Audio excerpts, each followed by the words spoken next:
Hey guys, and welcome to a new video. Today I want to make like a small little recap of day 6 and 7, kind of. It needs a little bit more explanation about the last 2 days since I haven't uploaded the update from yesterday.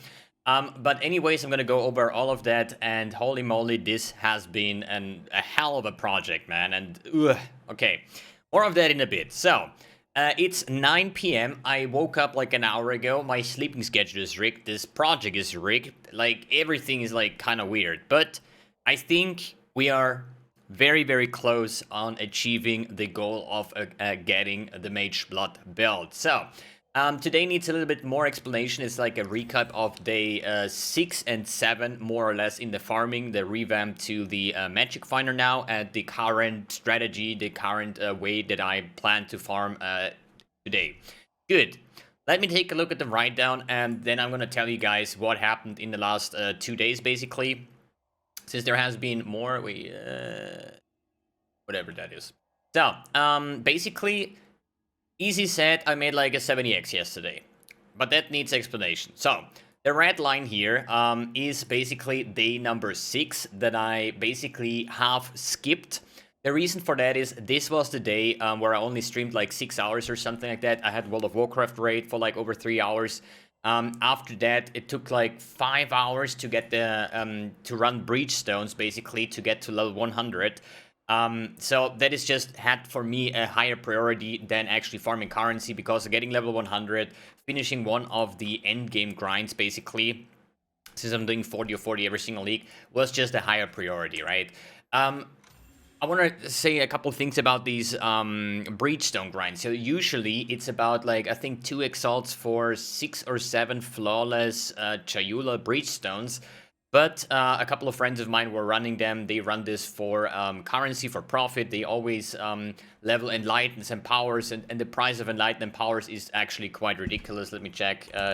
Just a normal level 1 Enlighten is like round about 2 exalts a piece, right? And they're all corrupted. So I guess like 2.5. Wait, actually, these are all corrupted. Let me actually check. What is a non-corrupted Enlighten going for? Round about 2.8 exalts, right? And then we have the Empower. I'm also going for like 1.82 exalts. So what they're doing is permanently rushing those Breachstones, and the leveling basically all his Enlightens and then valing everything, right? And they always need people to run as the Enlightened boy, right? So I made an entire gear here. I think I have it somewhere here in the Breachstones. This is just gear, whatever, get you res capped, and then just put as many Enlighten and Powers in your gear, and totally you have 39 Enlightens and Powers in your gear, which is about a value of like maybe 100 exalts worth of gems, right? So I didn't pay for the runs, but I did wear the gear and their Enlightens to help them level them, right? So it was a win-win situation. I got the free experience, and they got somebody, or they could level 39 more Empowers Enlightens doing the same amount of Breachstones, right? So I did not pay for the Breachstones, but I was not getting anything basically out of it besides a couple of chisels or whatever dropped at the end of the runs. Good. So that is basically the review of day number 6. Basically, I did farm afterwards though. So after I was level 100, it was something, I don't know, like 5 in the morning. I kept farming for like another 3-4 hours, just my typical Alk and Go strategy, right? And then yesterday, I started, or I was finishing my stormbrand character. So I was actually selling, I think almost everything sold already. I sold the character for around about 60 exalts. The main reason why I actually got so much out of my character was that I leveled stuff alongside the way, plus I spent the currency like over a week ago for the things, right? I remember I was buying my Unnatural Instinct for like 120 or 130 chaos. If I check now, an Unnatural Instinct goes for around about 3.3x. So that would be times 120 is like almost 400 chaos, right? So if I take the 130 away, I made like almost over 2 exalts profit just by having the Unnatural Instinct invested that early in the league, right? And there has been a lot of other things, like, for example, I bought my alternate quality Blood Rage for like 2 exalts or 2.5 exalts. Yesterday I sold it level 2020 uncorrupted for 5 exalts, right? So just I invested all the currency into like low level gems and stuff like that, and alongside the grinding, all of my gems were level 20 uncorrupted. I think the Flame Dash sold for like an Exalt. Like there was a lot of things that sold for a lot more than what I originally paid. So it brought me around about 60 Exalts on the selling the character.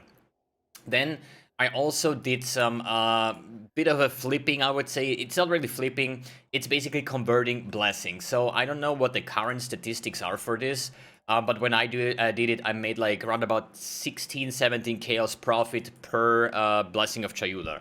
So if we go for Blessing of Chayular, they are going currently for like 29 chaos apiece, right? If we check the presence of Chayula, then we look at about 40 chaos. So there's like basically a good, 10 chaos difference. When I did it, it was a lot more. I was buying the blessings for like 30 chaos, and I sold most of the amulets for like 50 chaos or something like that. So there was like a margin of like 50 to 20 chaos per amulet that I kind of flipped in that case. That brought me a nice side income for like 12 exalts. Then I lost 25x being stupid. Yeah, so there was like me, a Watcher's Eye, and Divine Orbs. The chances was 1 in 100, and I think I needed like 300 or 350 Divines. It was like round about like 25 Exalts into Divines. Yeah, that was just stupid. Anyways, it happened. I lost currency, whatever. Nothing new, right? And then after everything was done, I spent another like round about 20 exalts into this character here that I'm going to talk in a bit. But overall, with the stuff that I farmed, and I farmed like, let me check. I found like 58 tower maps today, or at least in the morning before I went to bed, right? And I actually was able to get myself 5 nurse cards. That's like a nurse card every 10 maps or something, every 11 maps, right? Which is kind of ridiculous. That's why I'm so looking forward to today's grinds, because today we're just gonna tunnel like 10 hours straight tower tier 3 maps with a magic finder, right? And we're gonna see. At the end of the day, this is like day 6, day 5, a couple of hours combined, plus selling the character. That's why this number is a lot higher than usual. But we should be round about 180 exalts that we have listed here on Excellence, right? If we take a look at the current price of Mageblood belts, and this Mageblood belt is a freaking roller coaster, man. So we are currently sitting in like 200 exalts. So as you see, we're maybe like 20, 30 exalts off of buying the Mageblood helmet, and there is also like the Mageblood belt. So we have to farm like 30x or something today, so we can afford it. But we could also just sell the magic finder that I spent like 20 exalts yesterday on, with like the weapon for 5x, the helmet enchant for 4x, 2 inspired learnings, and so on, you know. So it's like 20x or so in my magic finder right now. So with the farming of today, with the selling of the character once again tomorrow after the grind, we should look, maybe, I would predict around about 230, 240x. That would mean that I would be able to buy the Mageblood belt and end this series, right? But yeah, that's the plan for today. That's the goal for today. So day number 7 would be the day of today, basically, where we're just gonna grind these tower maps. For this project, I just have the old school character that you can actually think of, and Wind Ripper Deadeye, basically. It just like I resetted my skill points. It was a raider before, right? So I went into the Deadeye now, having just like a generic tree with a double inspired learning setup. I'm using the classic old school stuff: Sadima's Touch, Goldworm Boots, Abysco's Leash, a Queen of the Forest, double Pariah Ring, and we are currently running I think like 74% quantity. And the goal is to run just tower tier 3 map, and then I also have like a bunch of like corrupted maps. Wait, tier 3.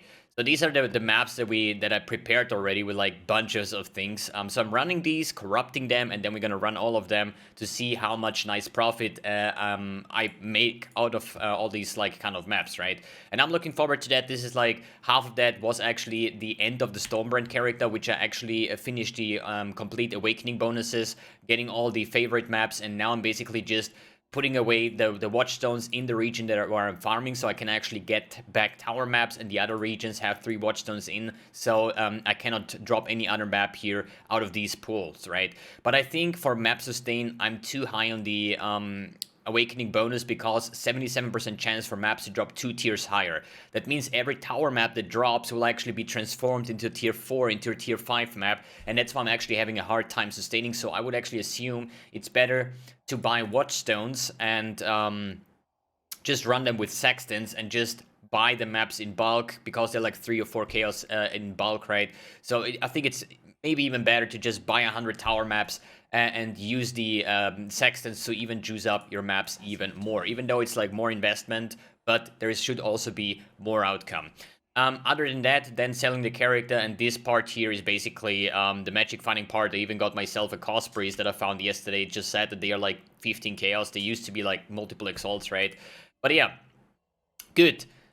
I think that's the recap of these like 2 days. We made level 100, which is for me personally really big. Then selling off the stormbrand characters, converting some, losing some, you know, buying or getting this magic finder together. And basically now we are basically starting fresh on this day number 7. And if we're lucky enough, if everything works as intended, let's assume I make like a 20-30x tonight with dropping more nurse cards. And then selling off the Wind Ripper again at the end of day 7, I might be able to just buy the Mageblood belt and league start over, more or less. Good. Alright, boys. Thanks for tuning in, thanks for watching, and see you in the next video.